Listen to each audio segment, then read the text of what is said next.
começo, em termos de continuidade deste trabalho de longo fôlego que vem acontecendo, através do Facebook, agradecemos a colaboração do nosso irmão de doutrina, Rafael Amorim, que está tornando possível a divulgação deste trabalho numa forma sequenciada.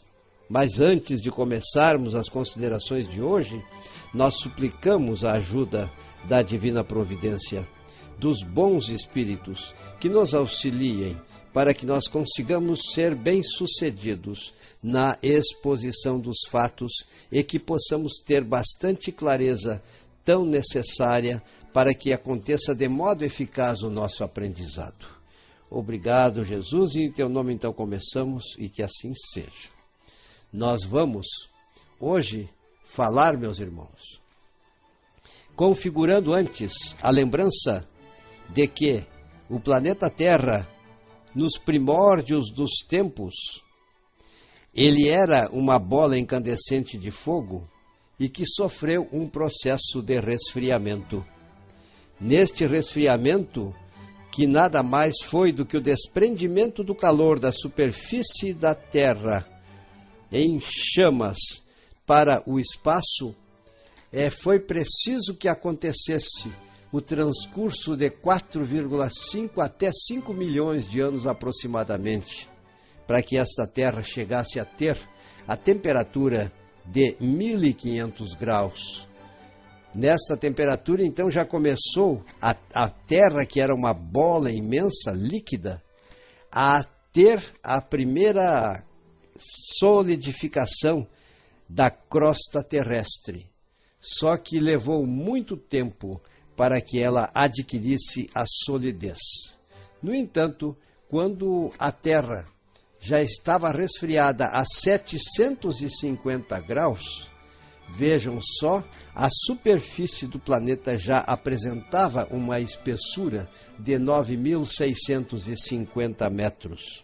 Tudo isto cientificamente que nós estamos dizendo aqui são fatos que podem ser comprovados.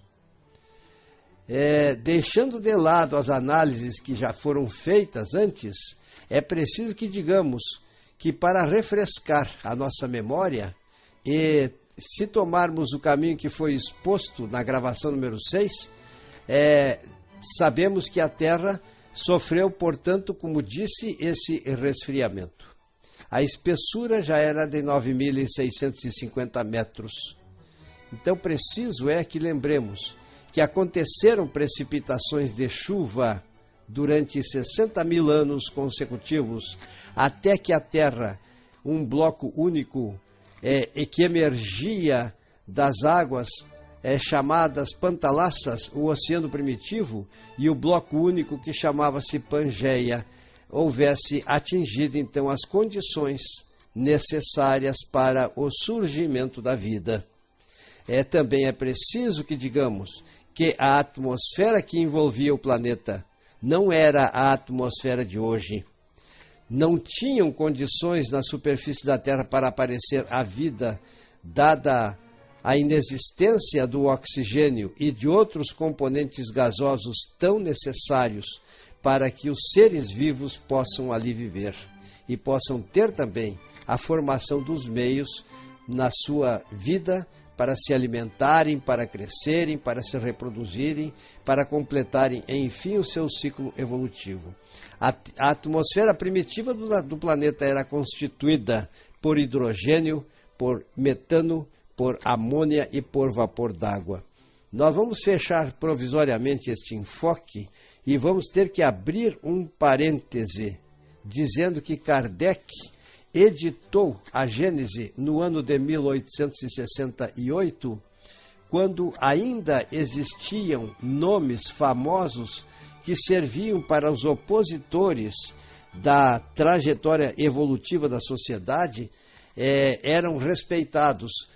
Nós, por exemplo, sabemos que Aristóteles, Nedan, Paracelso e Helmont, célebre médico, este último, de Bruxelas, que chegou a dar uma receita para que houvesse o nascimento de ratos dentro das suas teorias relacionadas com a geração espontânea.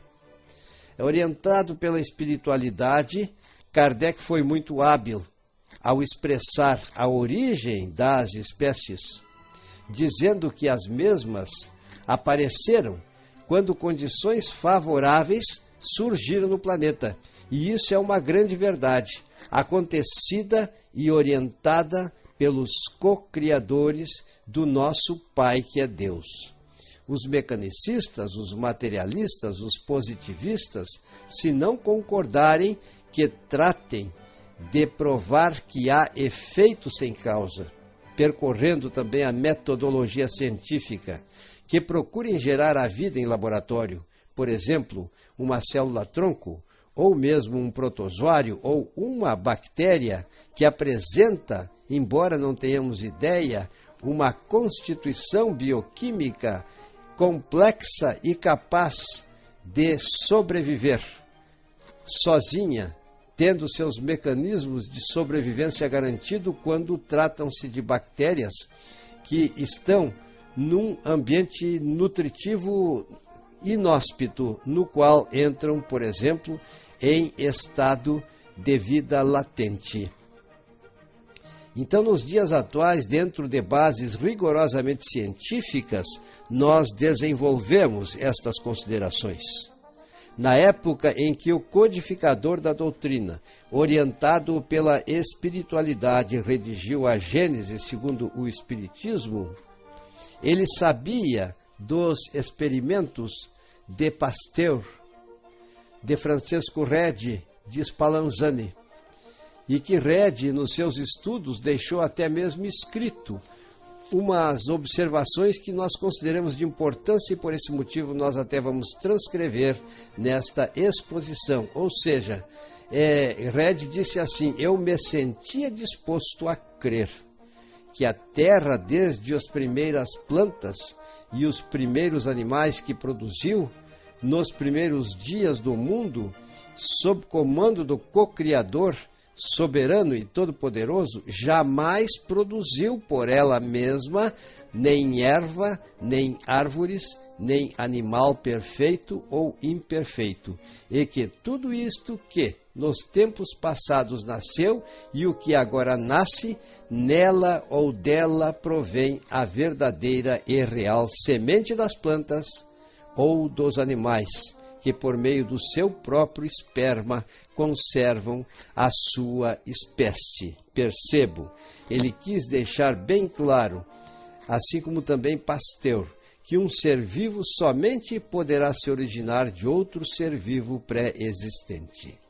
A manifestação que nós acabamos de ler, associadas aos experimentos feitos por Spallanzani, por Francisco Redi, por Pasteur, puseram por terra a experiência e teoria da geração espontânea. Então a gente sabe que todo ser vivo procede de outro ser vivo pré-existente. Inclusive, vamos também relatar um pouco os dizeres de Pasteur, que formulou uma conclusão. A ciência não deve inquietar-se sobre as consequências filosóficas dos seus trabalhos. Se pelo desenvolvimento dos meus estudos eu chegasse a demonstrar que a natureza, a partir dela mesma, formasse uma célula ou um ser vivo, eu viria proclamá-lo neste recinto com o legítimo orgulho de um inventor que tem consciência de haver feito uma descoberta capital, e acrescentaria: se me provocassem, tanto pior para aqueles cujas doutrinas ou sistemas não estão de acordo com a verdade dos fatos naturais.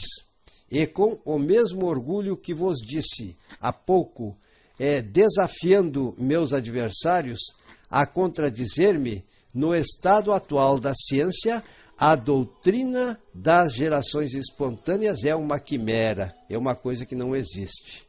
Acrescentando com a mesma independência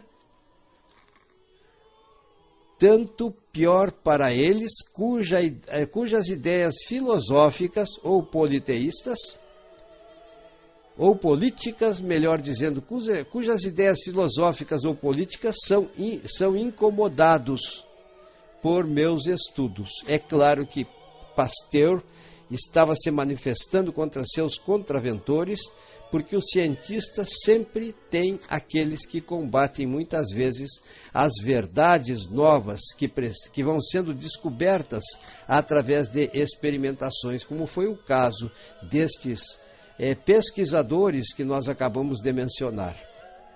Então, nos mais variados campos, os cientistas sempre são antagonizados pelos contraventores.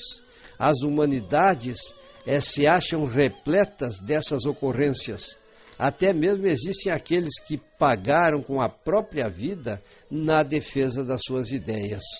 Na sequência das nossas análises, passando agora de novo eu a pensar, onde eu estava lendo, estudaremos as interpretações harmônicas formuladas por Alexander Ivanovich Oparin, porque estão essas ideias em conformidade com as ideias relatadas por Emmanuel no seu livro A Caminho da Luz e pelo Evolução, o livro Evolução em Dois Mundos também, que foi redigido através dos préstimos de Valdo Vieira e Chico Xavier, e ditado pelo espírito André Luiz. Esta obra traz informações maravilhosas que nós teremos a oportunidade de analisar e de percebermos quanto mais luz pode ser acrescentada nos dias atuais a respeito do aparecimento da vida. Mas antes é necessário que a gente diga que Alexander Ivanovich Oparin pregou uma teoria no ano de 1924, ou melhor, ele começou seus estudos no ano de 1924 e apresentou a sua teoria demonstrada em 1936. Essa teoria somente foi ter a sua comprovação em 1953 por Stanley Miller em laboratório, conforme a gente encontra nos livros de biologia e nas informações científicas, e até mesmo no próprio Google, se vocês acessarem. Então, nós temos que nesta teoria, ele constatou que as substâncias existentes no planeta primitivo, que era hidrogênio, que era o metano, que era a amônia e vapor d'água, essas substâncias sofreram transformações.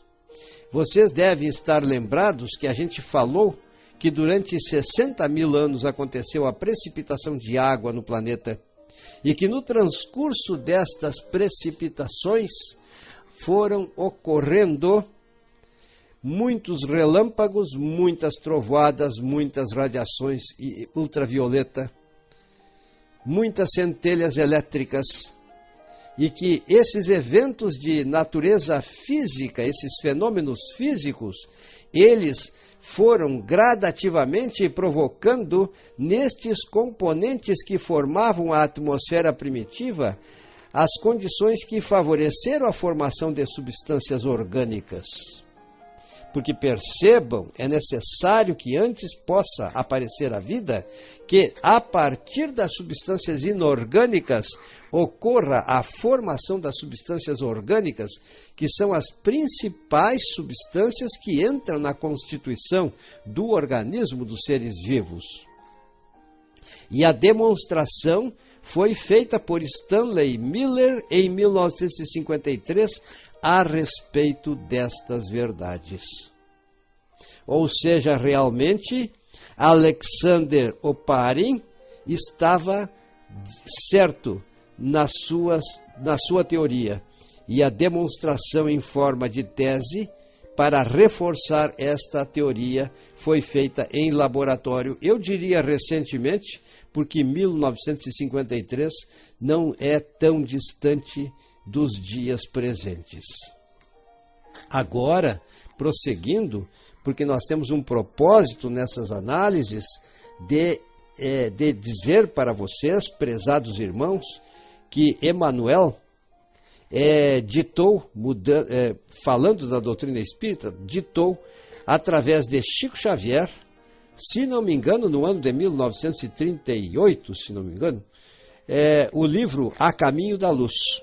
E neste livro, Emmanuel se expressa assim: no primórdio dos tempos, quando a Terra ainda era um planeta primitivo desprovido de vida,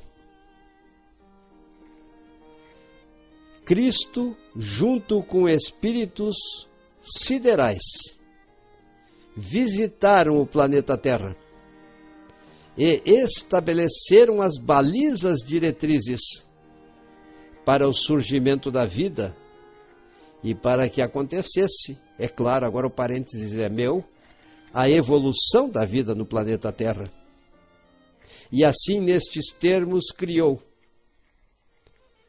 todas as bases necessárias para que as humanidades do futuro pudessem exercitar a continuidade da sua trajetória evolutiva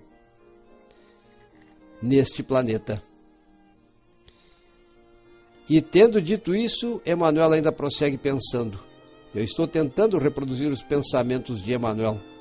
E foi quando então percebemos que seres angelicais das diversas regiões do universo deslocaram-se de maneira convergente em direção ao planeta primitivo. E foi quando então começaram a aparecer substâncias químicas nos oceanos, formando uma imensa sopa química. Vejam bem, para quem quer analisar, poderá perfeitamente entender a procedência deste enfoque, que está plenamente de acordo com a teoria apresentada por Oparin Miller e também relatada nestes termos por Francisco Cândido Xavier no seu livro A Caminho da Luz.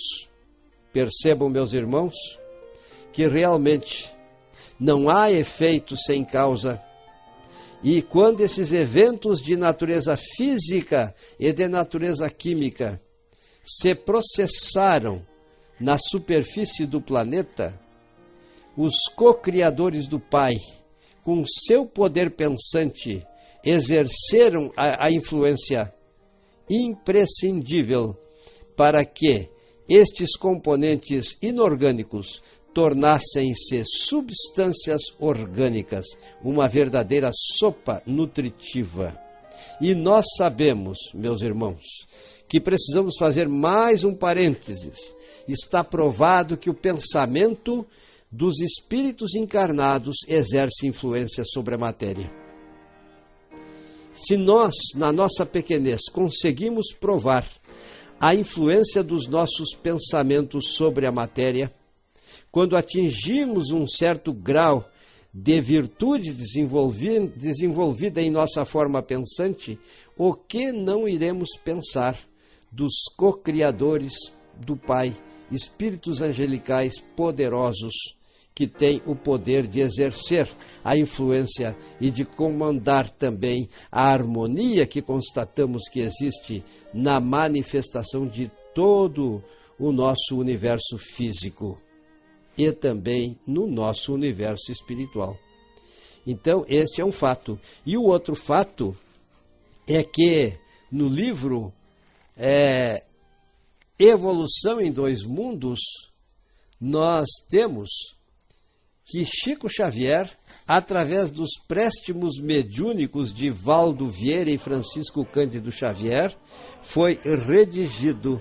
E ali a gente percebe que quando acontece a presença das condições favoráveis, existe também a formação no oceano primitivo dos primeiros seres vivos. É claro que nós precisamos tomar como base este livro, Evolução em Dois Mundos, para dizermos aquilo que vamos dizer. Que do hálito divino surgiu o universo. Esse hálito divino é a matéria-prima empregada para a constituição deste universo sólido, para a formação dos átomos, dos elementos todos que estão presentes no universo. É necessário que digamos com base, até mesmo nas fontes contidas na Gênese, que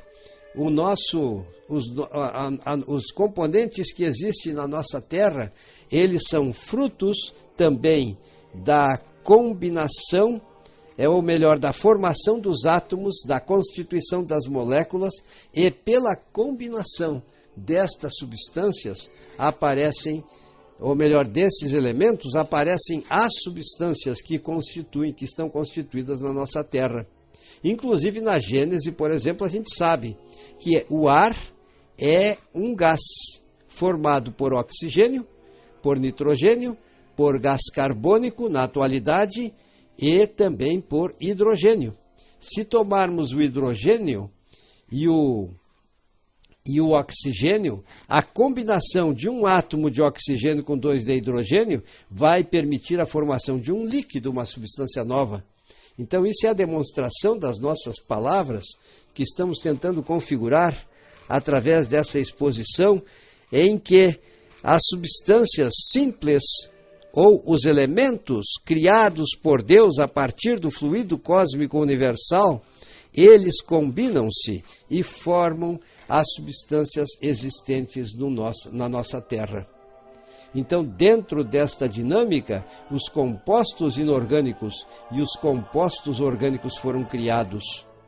E assim estavam presentes, pois, neste planeta, as condições que permitiram aos co-criadores do Pai instituírem a vida, desde as suas formas mais simples até as formas mais complexas existentes no planeta Terra, para a formação de muitos seres que já estão extintos, e a arqueologia comprova a sua extinção, e o aparecimento de formas cada vez mais aprimoradas. Percebam, meus irmãos, nós estamos falando de biologia pura agora. No entanto, é necessário que entendamos que numa única célula existe a formação, às vezes, de milhares de substâncias proteicas. Tudo graças às combinações que acontecem dentro destas células, das substâncias que são transportadas para dentro das mesmas. Numa bactéria chamada coliforme, foi constatado, vejam só, a existência de cerca de 1000 ácidos nucleicos. Ácido nucleico quer dizer ou RNA ou DNA. E assim, então, percebam, nós poderíamos aprofundar este estudo, como pretendemos fazer um pouco mais na sequência do tempo, mas é chegado um momento em que nós estamos percebendo a proximidade do tempo, porque 30 minutos é que são destinados a essas gravações. Então, dizendo assim, meus irmãos, nós precisamos entender que primeiro surgiu no planeta, no oceano primitivo, os animais. Por quê? Porque a sopa química eram substâncias orgânicas e nutritivas, e essas substâncias orgânicas e nutritivas serviram para os primeiros seres vivos como nutrientes. E assim nós poderemos hoje afirmar que nós, seres humanos e todos os seres vivos, tiveram a sua origem no seio das águas. Nós somos filhos do mar.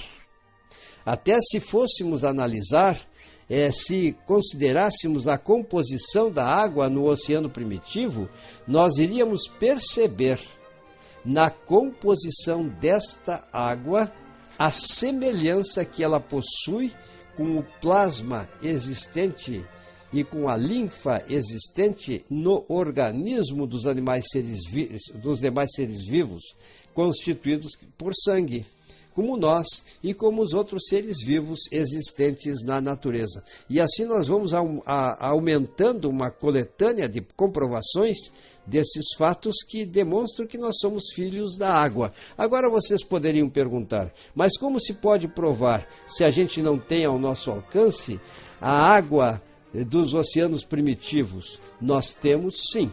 Se nós procurarmos no fundo do mar, durante as erupções vulcânicas, existem rochas que adquirem o formato esférico e que conseguiram encerrar dentro de si a água que existia naqueles tempos. E assim a ciência, através de uma pesquisa incessante, vai descobrindo cada vez mais novas verdades. E assim pensando, eu vou pedir para vocês, porque depois nós prosseguiremos na próxima semana possivelmente, que elevem o pensamento, vocês que estão na sintonia, até Deus. Deus que é onipresente, que está presente em vocês, que está presente em mim e que está presente também no universo. Deus é um pensamento vivo, é o Pai Supremo, é a causa primária de todas as coisas e sabe tudo a respeito de nós. Mandou seu Filho unigênito ao mundo para viabilizar os meios para que nós, com nossa trajetória evolutiva, tomando estes ensinamentos crísticos como referencial, pudéssemos viabilizar não somente o nosso progresso, mas também a nossa evolução em termos de desenvolvimento das virtudes. Suplicamos, amado Pai Celestial, em nome do Divino Mestre Jesus, que todos nós possamos ser abençoados das esferas mais altas pela espiritualidade, no sentido de que eles vibrem, emitindo emanações do mais puro amor para socorro desta humanidade que tanto precisa de auxílio, que tanto fez mau uso do seu livre-arbítrio e que tanto estamos passando por tão grandes sofrimentos.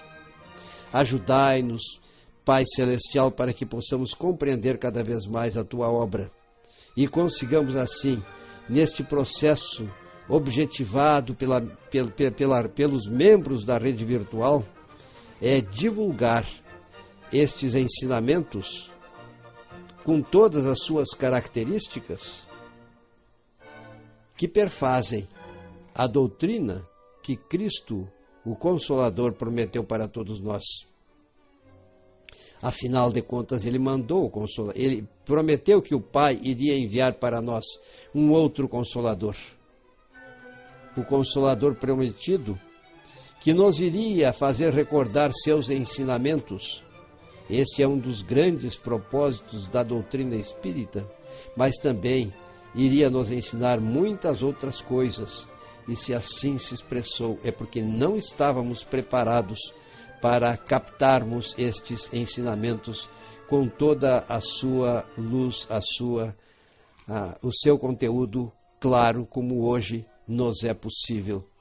Ajudai-nos, pois, para que possamos prosseguir nesta atividade desenvolvida pelo conjunto de pessoas e de entidades espirituais que na rede virtual estão, em nome de Jesus, desempenhando-se nesta função. Obrigado, Divino Mestre, e que assim seja.